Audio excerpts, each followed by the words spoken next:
Good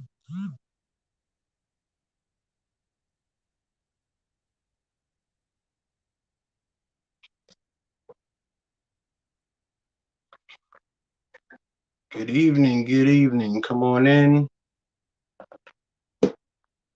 Say hello. Hello, Kelly.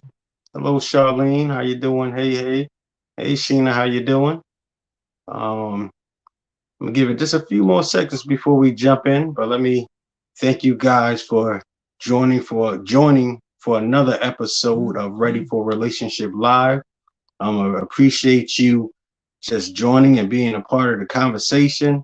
And I will ask that you share and like. You can feel free to share this on your page because we're going to have a great conversation tonight. We're going to have a great discussion as we explore the topic of vulnerability. We're going to be discussing vulnerability and really figuring out how to break down those walls that has been built around our hearts in order to be ready for a relationship, in order to be ready for a healthy relationship. I'm your host, AB Bracewell, and I just want to thank you guys for constantly coming back and just supporting. Let me know if you can hear me. Let me know if my video is showing. Sometimes I have to log in and log out. Want to make sure my privacy settings are correct before we get started. So just give me a shout out. Hey Constance, how you doing? Can everybody hear me and see me okay? Just give me a thumbs up, a heart, or something, just so I know. All right, give it a few seconds. Hey Shahid, how you doing, brother? Thanks for joining. Thanks for joining. Glad to see you.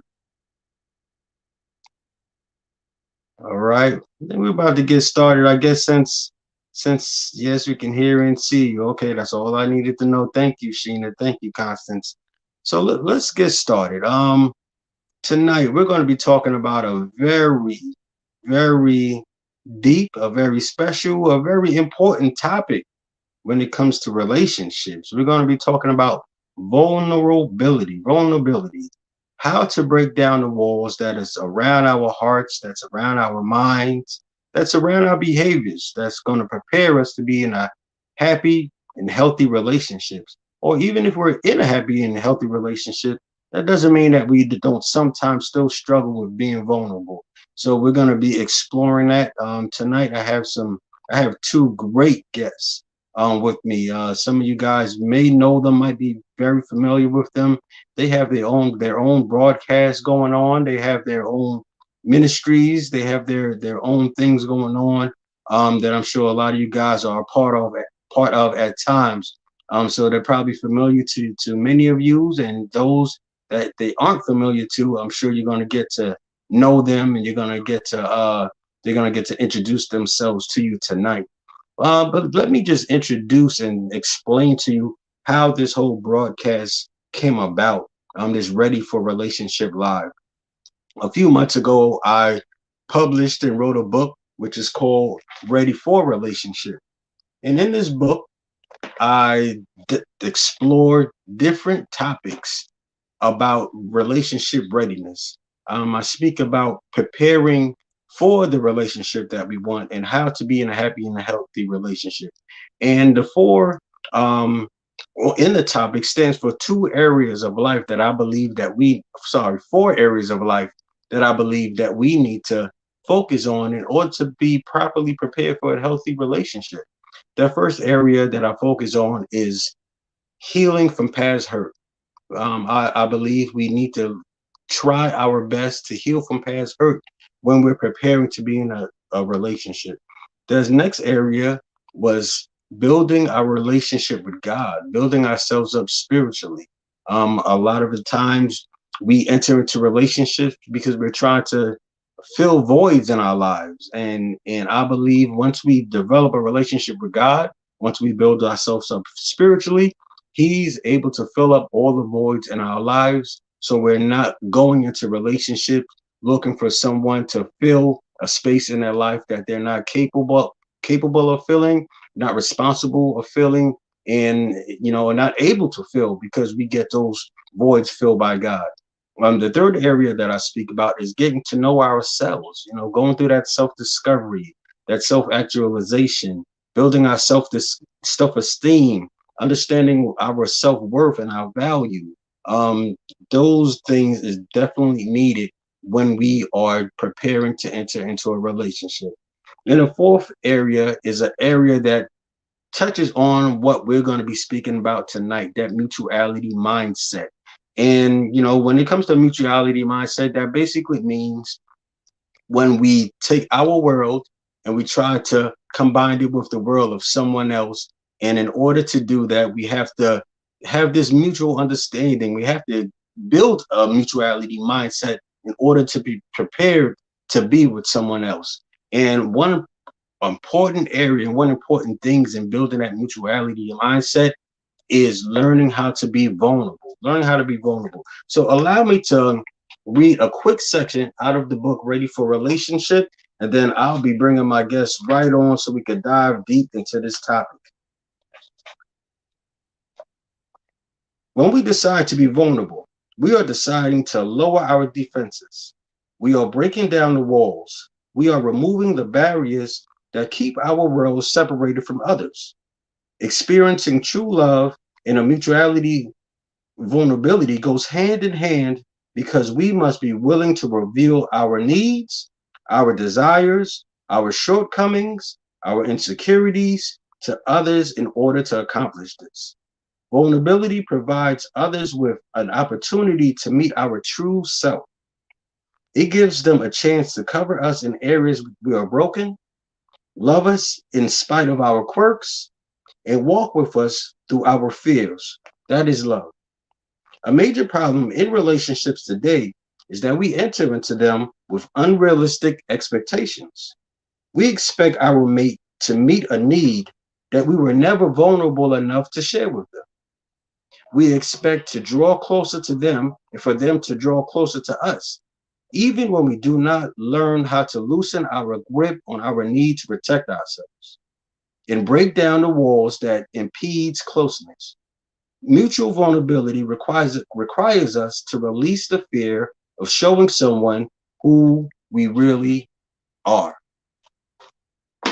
So, I want you guys to give a warm welcome to my two guests.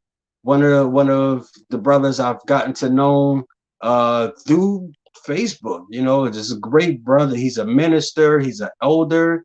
He's starting his own ministry. He's starting his own church, I believe. I believe he's preparing to become a pastor. Last night I was just in one of his groups last night as he having a conversation, a great discussion. I'm sure a lot of you probably have met him or came across him, had a conversation or seen one of his broadcasts. This brother name is Tamel Brown. I'm going to bring him on, and the sister with him is another sister that has her own broadcast going on. She's just full of wisdom and full of insight. I've been on her broadcast once or twice, and she's a doctor. I like to call her Dr. Kim. Dr. Kim Jefferson. But I'm going to allow them to even introduce themselves as I bring them from backstage. But please give them some thumbs up, give them some hearts, show them some love as they come on. Hello, hello, hello. Welcome, good people. How you doing? How you doing, Dr. Kim? How you doing, Brother Doing Tamel? How you great. doing? Doing great, doing great, Excellent. doing wonderful. Great. Man, let me just thank you guys for being a part of the broadcast tonight. Thank you for taking the time out of your business schedules of this Sunday night. I'm sure you could be anywhere and be doing anything, but you decide to be here with us. So I appreciate that. Please introduce yourselves to the audience. Ladies first. Sure. So hello everyone. My name is Dr. Kim. I am an alignment and a wellness coach, holistic wellness coach at my brand, Align with Dr. Kim. I do have a doctorate, it's in chiropractic, and I kind of do the same thing with people and their mindset. So I help people with mindset and their habits for them to express being their most divine self. Great, great, great, beautiful, brother Tamel. My name is Elder Tamel Brown, and I am an elder in the Church of God in Christ. I attend Paradise Church of God in Christ. I'm also going to be pastoring soon with my own ministry, which is called Fruit Bear Ministries.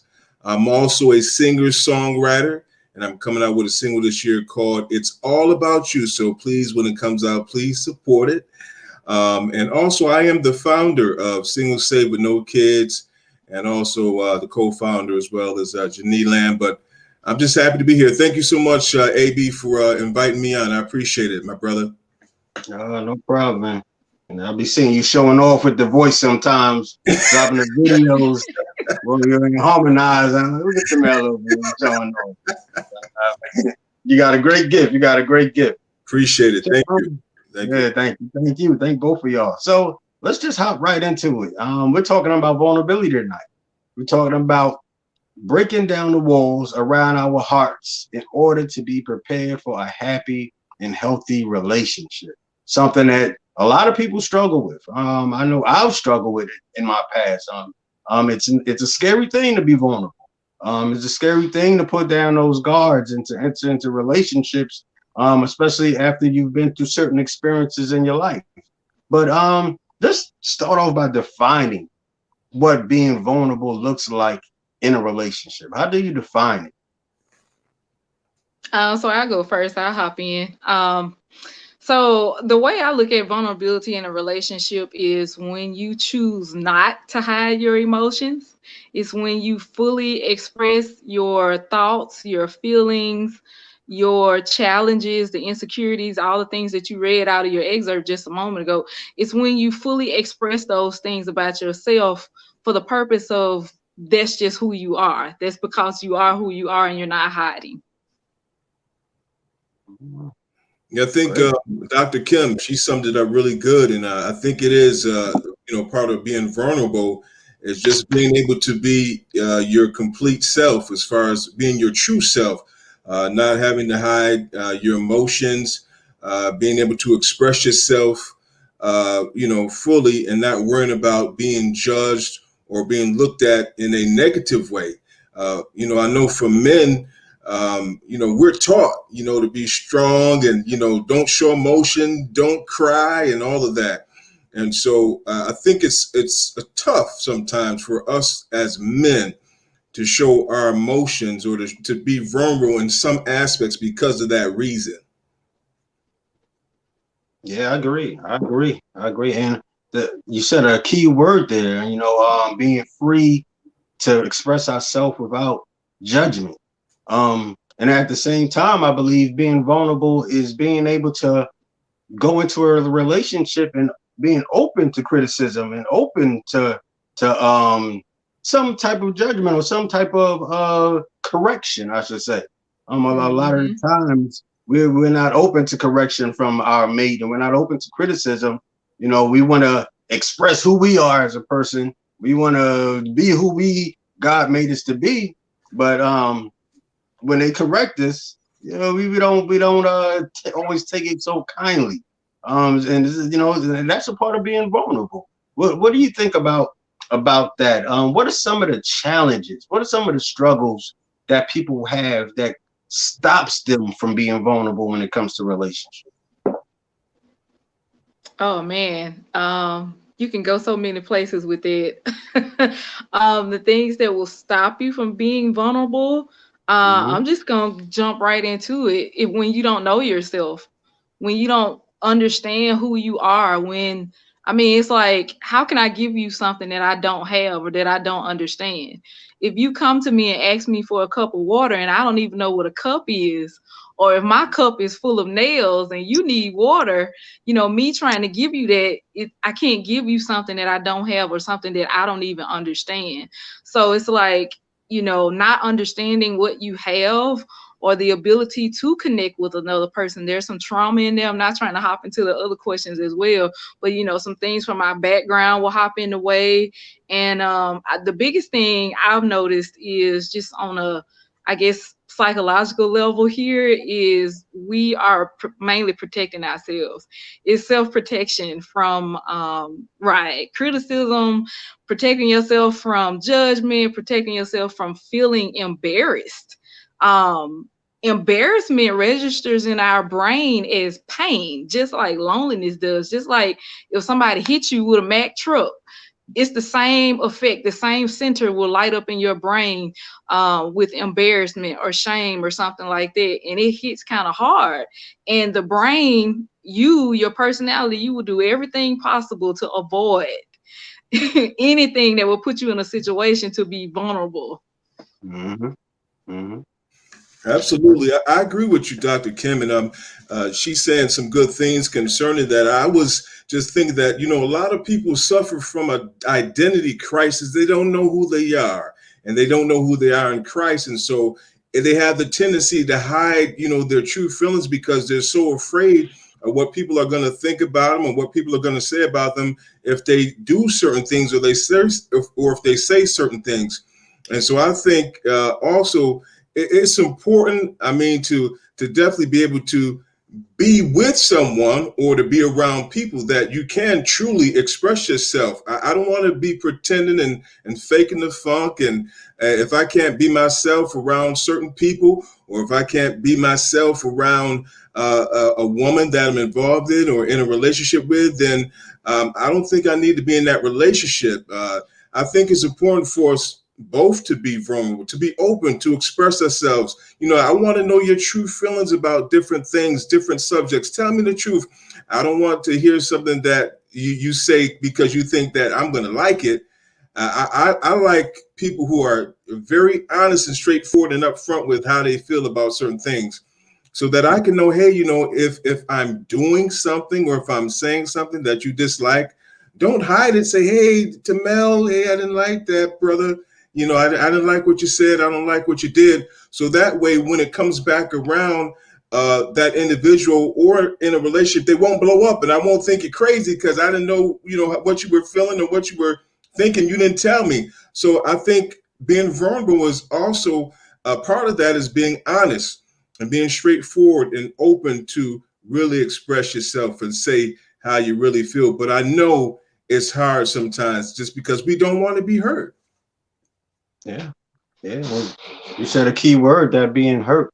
And I think that's a huge barrier to a lot of people when it comes to being vulnerable. Like that past hurt.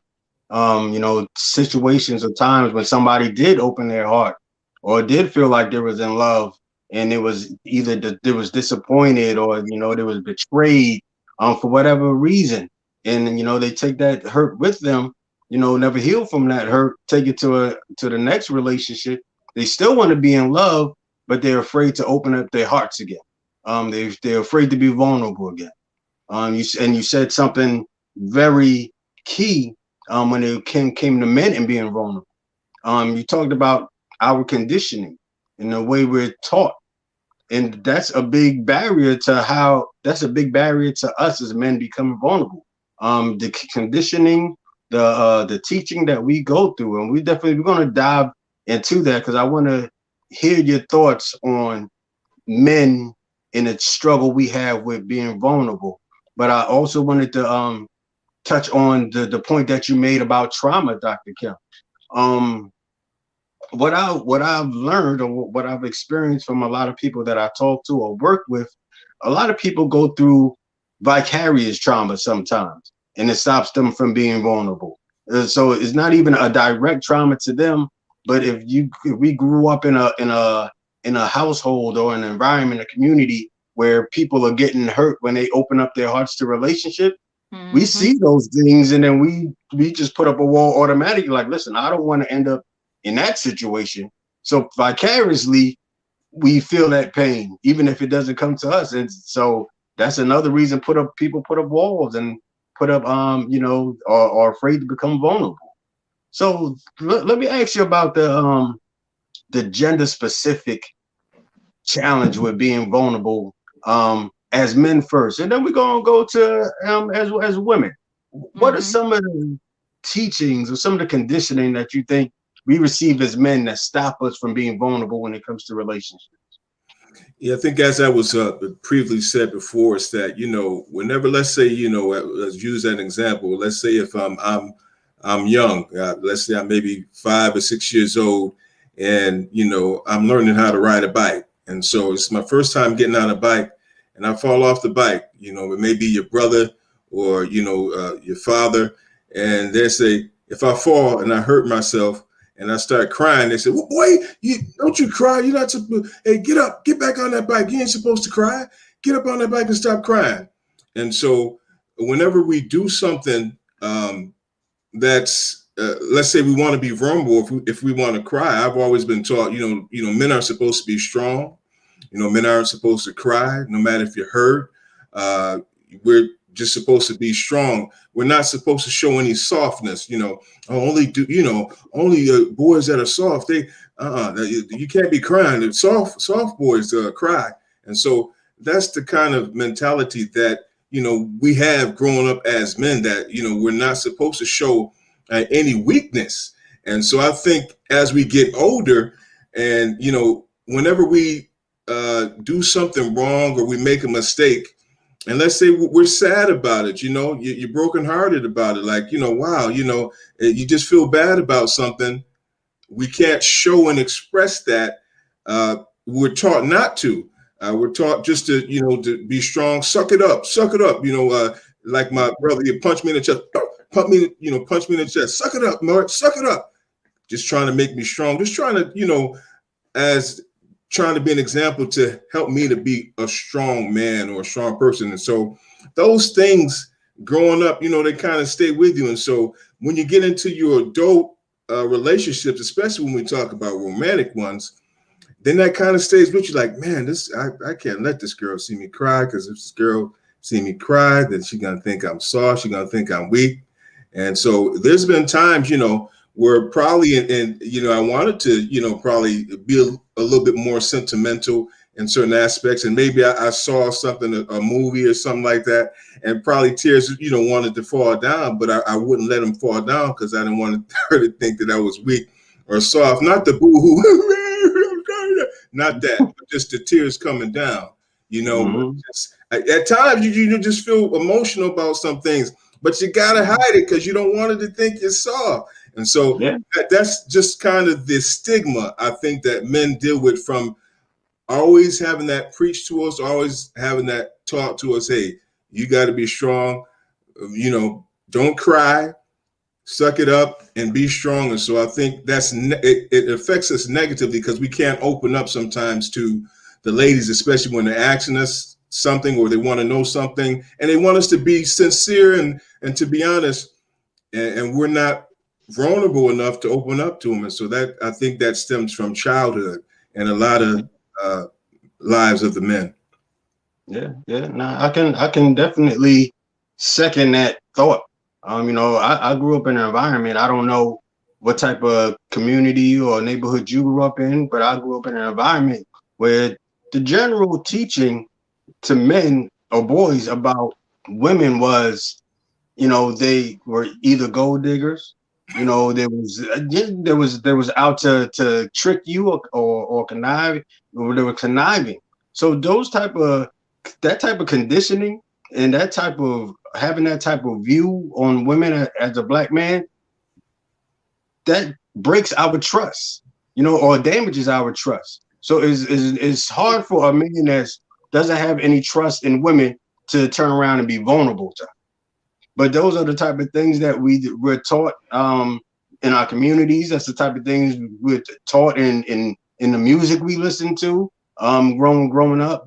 So it doesn't really put women in a place where she's glorified or she's I guess set up as someone that you go to when you're hurt.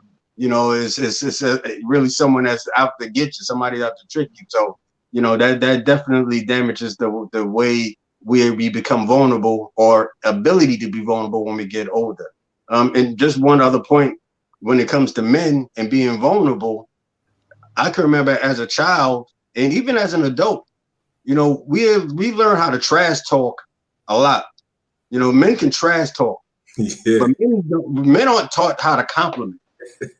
So even when it comes to sports, a kid could be out there, if he play basketball, football, whatever, he'd be doing well. He come off the field, we're going to point out what he did wrong. Yep. You did this wrong. You did that wrong. You come on, man, hustling, blah blah. We're not taught how to compliment. Yeah, you did a good job. You get at this or get at that. And believe it or not, that stuff can be transferred into relationships. If you never learn Mhm. how to give compliments and speaks word of affirmations to people, Mhm. and that takes vulnerability. You know, for me to tell somebody, hey, I admire you for that thing that you did, or you did a great job. It takes me to be a little bit vulnerable, or I at least have to swallow my pride in order to lift somebody up. And we're not taught that type of stuff as men growing up. True. So Yeah, true. so, mhm, Wow. yeah. Dr. Kim, what about you? What are some of the Well, lessons that yeah. First off, can you hear me just fine? I had to put my headphones in. Okay. So yeah, first off, to every man watching this, and under the sound of my voice, I want to just apologize and say I am sorry. That's the experience that you've had to grow up being taught to deny your humanity, because it's not a male or a female thing to cry, but it's actually your humanity and your emotions. Your emotions make you human. AB, you in the mental health field. People that don't have emotions, apathetic people, you know what we call that classification, class B of people. They fit into that range of people that just are dysfunctional in society, and they're basically trapped within themselves when you don't express your emotions. So I am so sorry that has been your experience. But what I am grateful for is that not every man's journey into manhood is the same, and you get to define what that looks like. So I am so grateful for that, that you get to, when you come into age and come of age, you realize, hey, this is not how things are going. I need to change some things. I may not have seen this or seen this model this, but I am going to model this within myself. And that's what we call the self-development stage, where you're developing into who you want to be and how you want to be, and you get to define, and in the Christian, faith-based community, you get to agree with God's definition of who you are as a man. You get to agree with the fact that, God made tears, God made emotions for reasons, and I get to experience the full range of those things and not just stay in this, stuck in this one thing of emotions, based upon what my daddy gave me, my uncle gave me, or people around me. So I just wanted to say that I'm grateful that men are progressing and men are evolving, and they are breaking certain stigmas, and they're just coming into themselves. Um, you were asking me about the conditioning as far as with women, right? Mhm. So I just wanted to say with us, well, maybe not on a widespread, but I do have this experience of women being kind of taught that it's okay to be the weaker. Like, I've never heard growing up, you can be brave, you can be courageous. It's kind of like, we're taught to stay in that arena, or if you're strong and you go forward and do something as a woman, that's going to turn a man off. As a woman, you're not going to get as much attention because you're not being the damsel in distress. And also, the concept of people pleasing and seeking approval is something big that comes up in society with women, because we will contort, we will hide the way we truly feel about something. This is why you have what's the name of the show? She killed her man for my man. Oh yeah. um, yeah, the stuff that you see, with people that just have snapped and gone off the deep end, taking a Mhm. lot of stuff, being told that as a woman, oh, the strong black woman, can you describe a black woman other than being strong? Oh, she's sensual. She has a lot of wisdom. She is intuitive as a person, other than strong and all these other words that we use to describe black women. When sometimes we've, as in a society, we've been put in positions where We couldn't do anything else but be strong, but be that presentation because of, whether something was absent in our home, whether that was something from our mom, something from our dad, or like you said, A be that vicarious trauma that we saw through other people. And so we, as a child, from 0 to up to 7, 8 years old, you're completely being programmed, not just by the TV and the community around you and the words, but what goes on in your home. You instantly start picking up, if this, then that. And your brain, if this, then that. If a man does this, this is what happens to the woman. You recognize that there are two different genders. And you start picking that up in your brain, even when you get into school, into high school situations, and it starts to like replay over and over again in every relationship that you get in, whether it's romantic, business relationship, close relationships, um, wanting to being taught, to okay, I could go into a whole bunch of stuff, but I'm trying to stay on task here. But when parents, tell their child, don't have the people out there calling me for stuff, and don't have me coming out to the school. So we're taught, you can't get in trouble, you can't do all these things. You got to be pleasing to your superiors, and that carries on over into behavior, into other, we want to be liked, we want to be pleasing, we want to be liked by our peers and stuff like that. So we hide how we truly feel. No, I don't want to go in the back and smoke. No, I don't want to go over here and do all of these type of things, but because I want to be accepted, or I want to be seen as popular, I'm going to do this anyway. And it leads to being inauthentic, and it shows up in relationships. It shows up in relationships. A woman will continue to stay with a man that is doing hurtful things to her because either that's something she's used to, or she doesn't know how to come out of it, or she may not even understand that, a proper way men are supposed to treat her. So it's the same thing you said, AB, about growing up, what you were taught about, well, both of you all, taught that women are like this. It's the same thing with us, well, women, growing up, men do this to you and men do that to you. It depends upon, what you came up around in your home. But once again, I'll continue to say I am so grateful that people are redefining, what womanhood looks like as well, what manhood looks like as well. And we're growing more into a healthier version of those things, and, shedding out of those old ways of being. So yeah. Thank you, thank you. I appreciate that. Let me read some of these comments that I've been neglecting. See, Tamika said, yes, men, don't be afraid to get therapy to assist in your progress towards emotional vulnerability. Andrea says, a lot of women are vulnerable. Oh, what happened? Kelly says, I've been told by a man that I act like I don't need him, only to have him use my vulnerability towards his Yep. advantage. Okay. So you mentioned something about family. And it triggered another question in my head. You mentioned family. Um, so we talked about like gender, the challenges that we have as a gender, or as a male and a female, with vulnerability in our community. What challenges do people face when it comes to family that might impede their ability to be vulnerable when it comes to relationship? Like, sometimes we come from a different type of family. For I can give an example. We know a lot of families in our community have family secrets, where you can't really reveal what's going on in the house. And because of these family secrets, you learn how to hide stuff.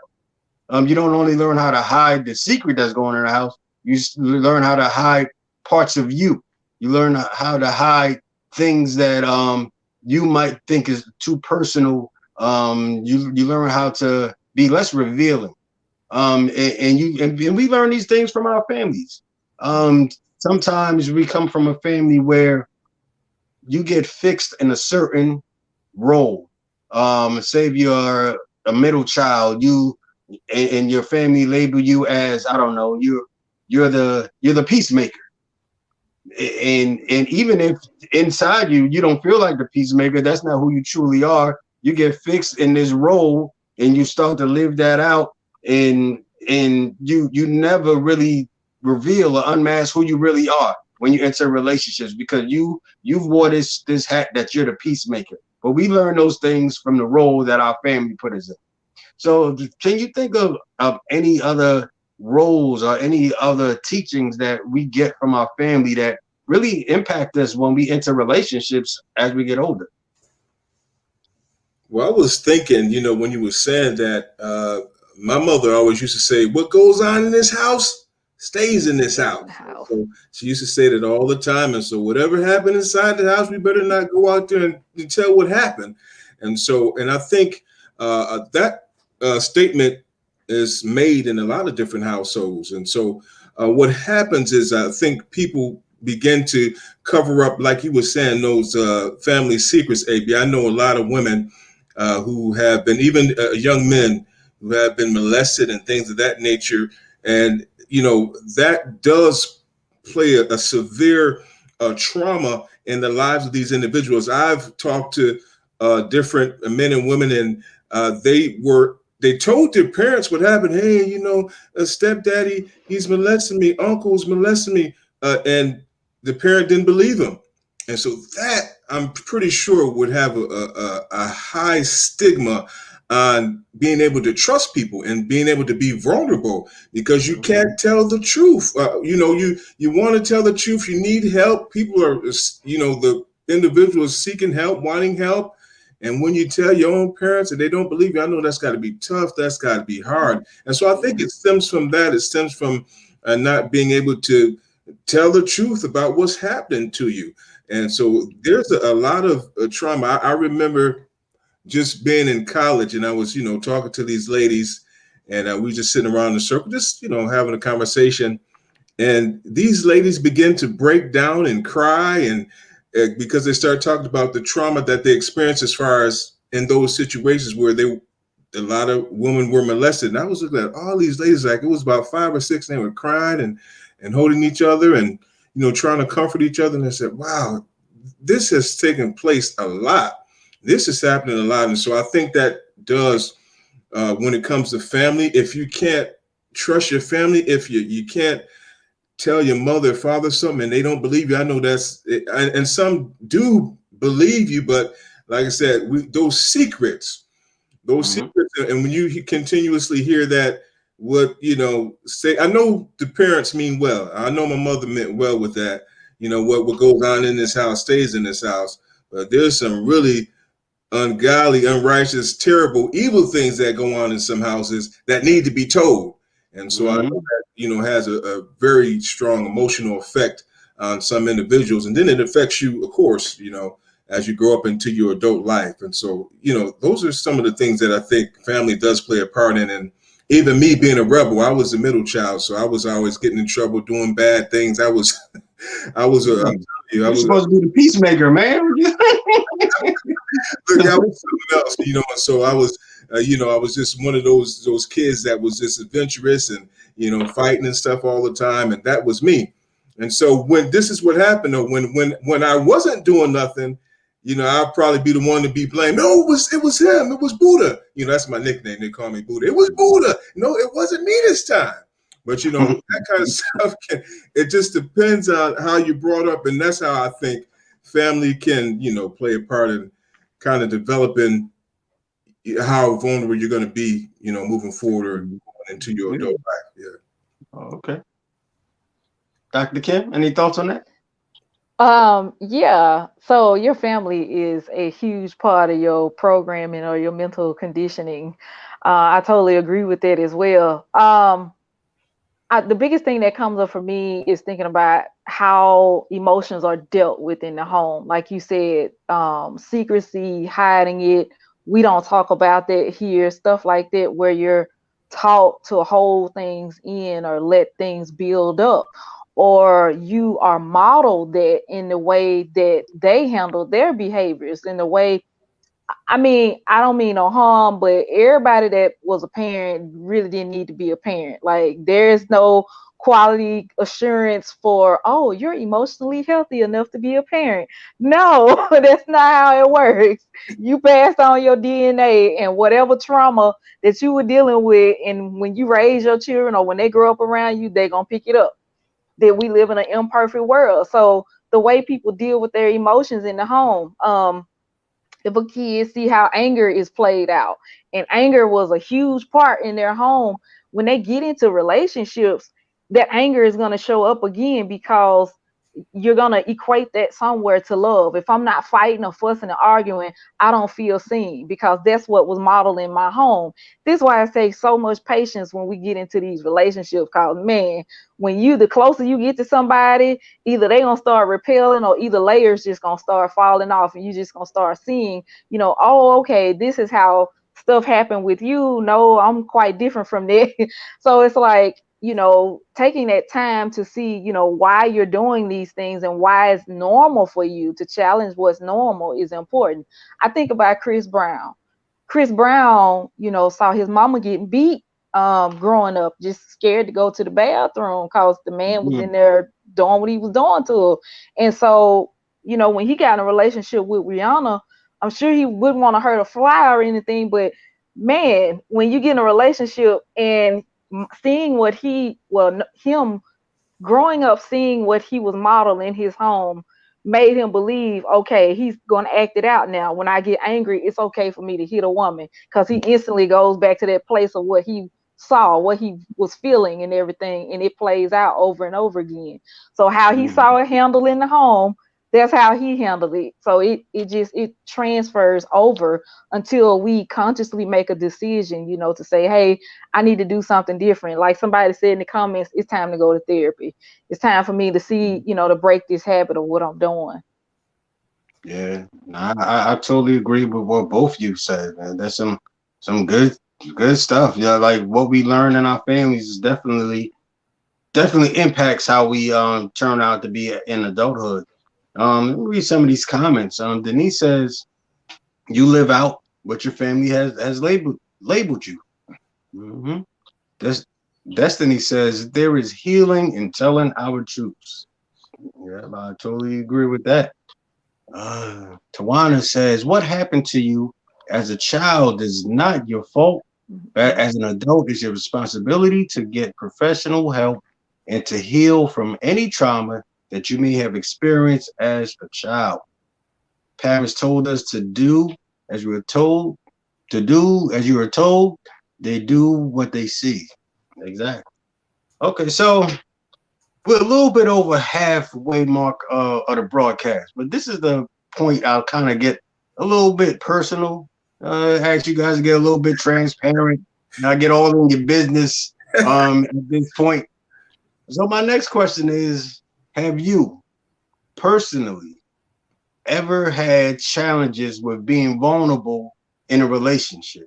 And how did that look in that particular relationship? You don't have to tell us about all your relationships, but if you could just think of one relationship where being vulnerable was a struggle, how did that look for you? You want to go first? Yeah, that's fine. So yeah, I can be transparent and open. No problem. Yeah, so for me, I had trouble with communicating, because in the back of my mind, I think I was scared to share with someone how I honestly felt about something, because I wanted them to be pleased. I wanted them to be happy, to be sad, because I enjoyed this person and I didn't want them to go away or whatever. So I kind of just was denying my own feelings. And I know how it relates back to what I grew up around as well. I did see those themes in my household coming up as well. And when I noticed that, I was like, okay, I need to do something different. So yeah, eventually I got to another relationship, same problem. It's like, Kim, you're not telling this person how you honestly and truthfully feel. And even when I would try to speak and say it, like I'm just stuttering, trying to get it to come out, because something in me is afraid that this person will disapprove of me or that it's like, disapproval in a way that would be, crushing, or it would, I don't know, offend me some type of way. But, I eventually was like, and I'm still growing in this. I just wanted to say that it's not something that will happen like overnight. Like we think that communication is all about, well, if you feel something, just why not just say it? For some people, it's hard. It really is tough. Like I used to just, that would irk me about another person. That's another clue as well. What you are irritated by with somebody else, 9 times out of 10, you can find it in yourself as well. Like it's so for real. Like you can go to so many depths with this. But yeah, that was my experience with vulnerability. Uh, Hey, can I ask a follow-up question with that story? Hmm. Where would you say that hesitation or that fear to tell your truth came from? You said, where did I think it would come from? Yeah, what birthed that? What birthed that fear what birthed that fear in you to speak your Hmm. truth in that particular Yeah. relationship? Right. So yeah, I was saying it was from the disapproval. So me being in a relationship with a guy, I was actually mirroring something with my dad. Hmm. So yeah, it can be either one of your parents. It doesn't have to be, that same sex. It can be, I didn't want to disappoint. It was really a version of me that didn't want to disappoint, people that were around me, that I wanted love from, that I wanted positive, feedback from, that I wanted praise from those people, thinking that if I do this, I'm going to get that. Mm, And it's not that way. It's a neediness type of place to be in versus being authentic and freely being yourself no matter what. Like those people who are like, can say any and everything and they just don't give a care about what anybody say. I'm like, those people are just free. They don't care. yeah, yeah. I don't know. Thanks you, I appreciate your transparency. I really Hmm. appreciate it. Thank you for that. Tamel, Yeah, what have you? Yeah, go ahead, jump right in there. no, I'm sorry, baby. I didn't mean to cut you off. I was just, listening to Dr. Kim and was just, like feeling what she was saying. And so I appreciate her transparency as well. I was, to me, I think it depends. And I'll use this as an example. I would say when I was in healthy relationships with good women or with women, that I felt, was down for me or who, it didn't matter, what I said or what I did. I felt comfortable enough to tell those women how I felt and to express myself. So I think it depends on the individual who you are with. That will make you comfortable enough to really share your true feelings. Now on the other side, when I realized I was in toxic relationships where everything, in most cases, if we disagreed on something, then there was going to always be an argument. This particular individual would go from 0 to 100 real quick. And so it would make me a little bit more, I would say, apprehensive to say certain things because I didn't want to start an argument. I didn't want to end up fighting the whole night, because of me being honest. And whenever I was honest and told the truth about something, if it was a disagreement, if she didn't agree with it and I didn't agree with her, oh, it was an issue if I didn't agree. Me, I'm just a really upfront person. And so I don't have an issue telling people how I feel. And if you disagree with me, I could care less, to be honest with you. But at the same time, I understand other people's feelings, and I try to use tact in the things that I say and how I say things. And so, if you're with the wrong person, and I was with some ladies that I think just didn't have what I call good conflict resolution skills. And so I couldn't totally, tell them how I felt or, I had to be kind of somebody that I'm not used to being. I had to be mean to some of these ladies. I had to really, be a different person. That's not really in my character to have to like put them in their place constantly. It's unnecessary. That shouldn't be happening, but I had to do that. And so, you know, uh, so now they're looking at me like, oh, okay, now, I can't say this to him. I can't do this around him because that's the kind of atmosphere that was set.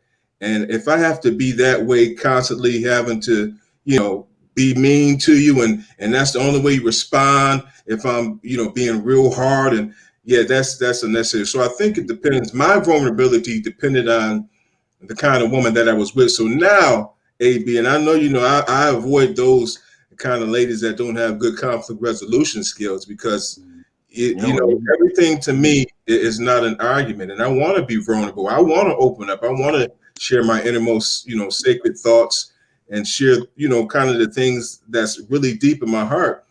But you can't share it with everybody. You got to be able to share it with share it with the right yeah, person because people will take advantage of that. And I've heard women, with certain things say, "Oh, that brother. Oh, no, that he's soft." I would, there's certain things you say, there's certain things you think, nah, that's a soft. But a real man.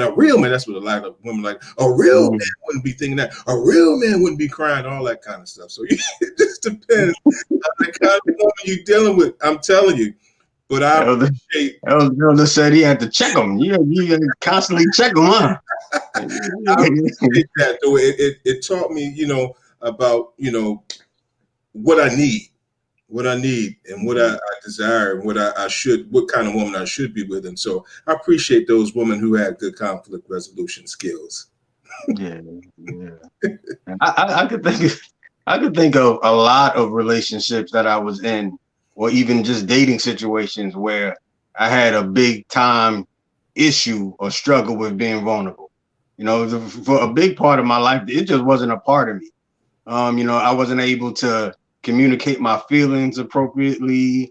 I'll go into my shell. I'll go into my cave, or kind of like I was saying before, like I just didn't really know how to compliment and give those words of affirmations. It made me feel uncomfortable. But the thing what I constantly used to do, I used to take like those insecurities in myself and try to twist them and make it seem like it was a flaw in her. So I'll say, "Hey, you're being too needy," or you're smothering me. When the truth was, I just wasn't good at communicating my emotions. So for her asking me how I felt about her, I'll try to twist it on her and say, "Hey, you're being too needy right now. Like nobody need all these compliments. Nobody need all this affirmation. But as I grew and mature, I had to realize it was a flaw in me that I was trying to project on her as being something that was wrong with her. And to be honest, I know where it came from. I came from a family where we didn't get a lot of I love yous and hugs and things like that. When the way my parents told us or showed that they love us, that we had clothes on our back, we had food on the table, and we had electric in the house. It wasn't that much affection showing in the house. So, I didn't get to practice that growing up. So I took that to relationships. But with time and with practice, I overcame some of those things. Not to say I totally conquered it. At times it could still be uncomfortable, but at least I know it's a flaw in me, and I'm not trying to project it as a flaw in someone else now. Right. Hmm. So, Mm-hmm. Yeah, good stuff. Good.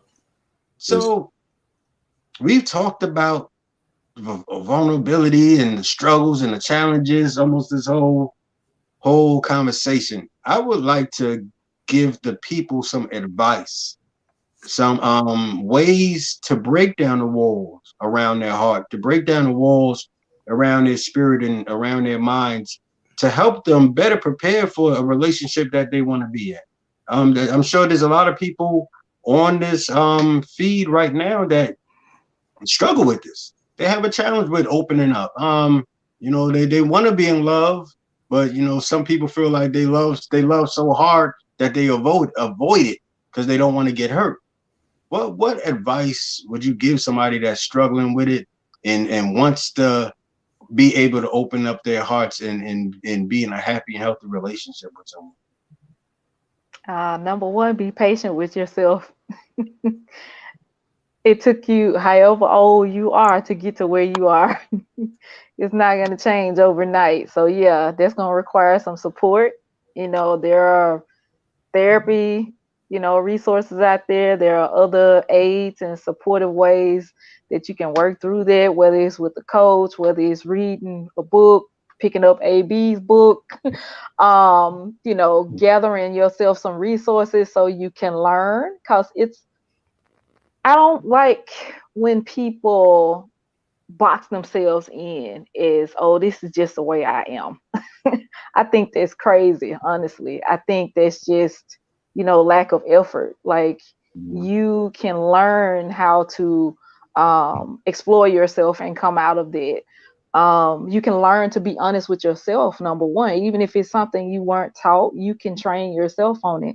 Start to be honest with yourself. Men and women both. If you need to say no, say no. And no is a complete sentence. No is a complete sentence, fam. Mhm.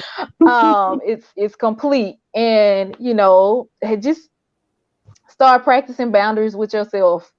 If there's something you don't want to do, or something you're not ready to talk about or go there, it's okay to say, I'm not ready yet. It's okay to take your time with it. But at the same time, don't be out here sitting on the bench. Get in there and practice. Get in there, put your cleats on, lace your shoes up, like get out here and practice. So yeah. Mhm. Get out and practice. That's you got to expose yourself to the risk of getting hurt in order for you to, you know, find love and get used to it. You can't run from it. We definitely got to practice. And it's about reframing how you think about it too, because it's you exploring, right? It's you Mhm. basically letting something new in. Like, how can you have something that's good, and honest and wholesome for you if you never open up and let it in? When somebody trying to get over on you. When something is not right. Pay attention to it. That's called being honest with yourself. You know what it is. Be honest and follow it. So yeah. Thank you. No, I appreciate it. Some words of wisdom right there. I hope y'all was taking notes and writing some of that stuff down. Thank you. Thank you. Tamel? Absolutely, I agree. I agree with Dr. Kim. I agree with you, AB. When I first saw the topic vulnerability, it reminded me of the story of Samson and Delilah. Because she got Samson to a place. She didn't really love Samson, but she got Samson to a very vulnerable place, so vulnerable that he told her his secret concerning if his you cut off his locks, that he would lose his strength. And so I looked at that story of the Samson and Delilah, and it causes me to know and to be aware of who are you being vulnerable with. You got to be careful. You can't open up to everybody.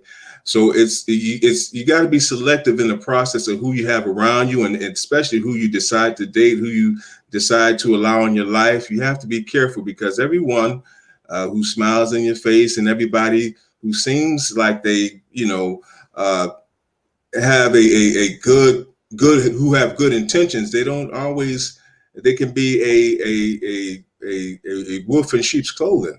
And so you have to pray and ask God for discernment, so that God can really show you the heart and the mind and the intentions that a person may have. And I think that happens a lot, is that a lot of people are deceived. Some people just want to use you, and all the goodness that you have, all of the brightness that you bring, the content of your character. They want to be around somebody that's good, and somebody that has good character, because their life is in shambles. People who are broken, they tend to try to get around people who are strong and who are resilient. They gravitate around you, but if you allow them around you, they end up pulling you down, trying to break you down. And that's also a trick of the enemy as well. And so we have to stay prayerful. And like the word of God says, a broken and a contrite heart, the Lord will not despise. So I know through prayer, God can heal a person enough to be able to open up and to be their real selves. But we just have to be careful who you are vulnerable with. That's what I'm basically saying, is that you just can't be vulnerable with everybody, because everybody doesn't mean you any good. And so some people just come just to cause confusion, or to bring you down, or they want to hold on to that goodness, that the man that you are, the woman that you are. They want to be around it. They want to know what it is about this woman. What is it about this man, that I'm so attracted to? And they know that they're messed up, but don't allow people to pull on you. Don't allow people to seep out your energy with their negativity. Because sometimes we try to be nice, and we try to always be kind hearted and good to people, and hey, it's all right, I'm gonna encourage this sister, I'm gonna encourage this brother, but in the midst of that, your life is being affected negatively. But I think with the power of God and staying close to God in prayer, He can help you to, if you are having struggles with being vulnerable, God can help you to overcome that struggle to open up. But I would say just be careful with who you decide to be vulnerable with.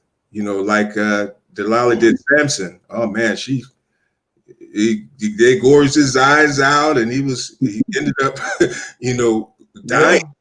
Yeah, And he yeah, lost. That's why, like you were saying, I think earlier, AB, about how we're taught about certain women. They're out to get your money, gold diggers, and all that. And when you hear a story, you read a story like that, it kind of opens your eyes and say, oh, look, I need to be careful. I need to be careful. With who I'm deciding to date and who I'm deciding to have romances with. yeah. No, I appreciate that. Thank you. And when you your scripture actually made me think of another scripture. Kind of give me the flip side of what you just said. And I totally agree with everything that you said. But your scripture made me think of a scripture. I can't remember the exact book or chapter, but I know the story of Joshua. After Joshua was commissioned to take the children of Israel into the promised land, and Joshua was a fighter. He had to fight a lot of battles. He came against a lot of foes. And then one day an angel appeared to him, and the angel had a sword. And Joshua immediately got into defense mode. And he asked him, "Are you for me or are you for my enemy?" And the angel said, "No, I'm an angel sent from God." And because of Joshua's propensity to fight and to battle, he almost lost a blessing. He True. was ready he almost lost a blessing for himself and his people because he was so used to fighting. He was ready to fight the angel. So I say all that to say that we also can't get so used to fighting, so used to protecting ourselves, so used to putting up that wall that we miss out when the blessing does come into our lives. Yes, sir. A good man or a good woman enter into our lives, and we have the tendency to um, categorize them with all the other people we've been fighting with all our lives, and you end up you miss out on a blessing. So that's just the flip side. Like, we definitely have to protect ourselves, but don't protect yourself so much that you miss out on a blessing that you can't see when God has sent you an angel, when God has sent you someone that's going to love you, that's going to protect you, that's going to cover you, that's going to help you, that you fight them off also. So it's definitely a balance in that. It's definitely a balance in Absolutely. It reminds me, I put something up probably a few days ago about that same thing that you just said about those same walls that you put up to prevent yourself from being hurt are those same walls that'll stop you from receiving your blessing. So that's real. That's real. yeah. That's Yeah. true. Now we have a question. So I'm going to post a question real quick and see if you guys can answer it. It says, "Do you think a person should engage in dating if they are still working through these vulnerability kinks? Some people wait till they are fully healed and emotionally available. Others engage in dating along the journey of growth. Do either of you have a recommended approach?" What do you guys say before we wrap it up? Anybody wanna address that question from that was from Janie Lamb, Janae? Yeah, I was typing her response down there. But yeah, I recommend praying. Of course, there are levels in dating, but you also have to understand where you currently are standing, what your season is, and what work is God doing in your heart. I was saying, if you're longing for another person, or you're just longing for, I don't know, company or companionship, if there's a longing, let me just say that. If there's just a longing, you don't know where it's coming from, that's a good time to go into your prayer closet and find out, let me search my heart, let me meditate and talk to God and find out why this is. Because you just may need fellowship. You may just need to start getting out and meeting people more. I will say this about this as well. If God is leading you to get out and meet other people, it's going to automatically happen. You ain't got to sit up and plan it or nothing, because everything down to the T is orchestrated by God in our lives. When it's your season for that, you won't have to go pulling on doors, knocking on doors, trying to find out stuff. It will just automatically happen. You will be put in situations where you will be around people that are in your life to bless you. So, and if you got a lot of people around you, that's the discernment again. God will never send you a distraction. So if a lot of people are coming into your life, fam, and they're distracting you, that's from the other place. You return to sender with them type of people. But yeah, it's also possible, yes, you can date while you're working through vulnerability issues, but I would be prayerful about, what season you're in and what God has you doing. Because yeah, if you're not careful and you just trying to rush through the process, if you're not discerning about it, you can prick someone else's heart in the wrong way. Yeah, I'll just piggyback on that. I would say no if you are, because I think part of the question was if you're emotionally unavailable. No, don't date if you're emotionally unavailable. I would say no, no. But if you have a problem as far as you being vulnerable, you can work through that. Like Kim is saying, you can definitely work through that through prayer, through therapy, being around people who have good hearts, who you can fellowship with, that's going to encourage you, that's going to, build you up. And so that's what I'll say about it. But if you're emotionally unavailable, no, it doesn't make sense to get in a relationship and you're not emotionally available. Yeah, it's just going to end up being a bad situation if you're emotionally unavailable. I wouldn't do it. That's just my advice, my opinion on that. Yeah. Yeah. I would say it really depends. It really depends on how much of a struggle it is for you um, at that given moment. I wouldn't say don't date at all, but definitely practice some wise dating. Definitely practice how to discern, kind of like you were saying, Tamel, with Samson and Delilah. It was a whole bunch of red flags that he wasn't wise enough to look at. True. She just constantly asking you about what's your gifts, where's the source of your strength, Right. and guys coming to tie you up and kill you, and all those red flags he ignored. Yeah. She tried to emotionally blackmail him. If you love me, you'll tell me the source of your Yeah. strength, all He's that got a stuff. little okey You doke. gotta be wise. You gotta be wise. If you're gonna be vulnerable, I mean, if you have a problem being vulnerable, you have to go in there with your heart in your head. Um, and know what to look out for. If somebody trying to emotionally blackmail you, or somebody seems like they're only after your gift. All of their conversation is just focusing on what they can get from you, or what they can get, what they can do to you. Those type of things you have to be aware of. And that goes for if you have challenges being vulnerable or not. You just got to be wise with dating. So it really depends where you are with it. But definitely, I agree with both of you guys. Seek healing. Seek healing for that too, because it's going to affect you when you get into the relationship. Yeah. So great conversation, guys. Very kind of guy. I feel like I healed from some things. Yeah, Yeah. great conversation. Good. And Really. I see the comments are still coming in, but I don't like keeping people too much longer than an hour. So we were definitely gonna respond to these questions and these comments. After we log off, after for the replay, please go through them. I'm sure some people are asking some questions that I probably missed. Before we disconnect, please tell the people where they can find you, where they can connect with you. If they have questions, if they want to be a part of your ministry, Where can we connect with you guys at? So I'm at Align with Dr. Kim on Facebook and Instagram. AB keeps giving me a ministry. I don't know why, but You but need one, it's bro. okay. It's fine. Yeah, you can DM me if you have any questions about anything. But yeah, my page and my inbox is open. And once Inbox is again, open. thanks a lot. Thanks a lot, AB, for inviting me on. I appreciate the invite. And you can catch me on Instagram. All of my Instagram, Facebook is up under the name Tamel Brown. So you can find me.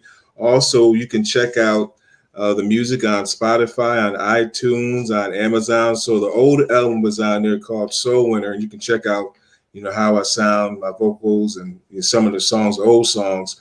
But of course, we're looking out for the new song, the new music that's coming out this year. And the single is called It's All About You. But you can find me on Instagram, YouTube, Facebook. I have 3 different pages on Facebook. I have my ministry page, Elder Tamel Brown, and my singing page, Tamel Brown. And so you can check them all out, and you can find me, and you can also inbox me as well. And I'll be happy to, chat with you, talk with you, or if you need more information on some things, I'll definitely give you that information. Thank you, thank you, thank you. And my name is AB Bracewell. If we're not friends on Facebook, you can just go to my page and send a request, and I will gladly accept. You can find me on my website, www.ready4relationship.com. That's the number 4, ready4relationship.com. When you go on that website, you can find either one of the books, Ready for Relationship, or my first book, From Relationship Hurt to Spiritual Healing, From Relational Hurt to Spiritual Healing. Or you can just hit me up, cash at me if you want a copy of the book, and I'll mail it to you the next day. So once again, just want to say thank you, Dr. Kim. Thank you, Tamel. I appreciate you, Elder Tamel. I'm gonna put some respect on your name, Elder Tamel. I appreciate your conversation. I appreciate your wisdom, your thoughts, your ideas, and your Awesome. Thank you. enlightenment. I Wise, appreciate wise, you. appreciate you. Thank you. Definitely. All right. I'm Appreciate sure we're gonna stay connected. Hopefully, I'll be Oh on one of yeah. you. Yeah, we stay connected as we always do. Absolutely. Um, yep. And to everybody that was on and commented, send a question. I appreciate you for watching. I appreciate your time and your support and your encouragement and your input. Love you guys. God bless. God bless.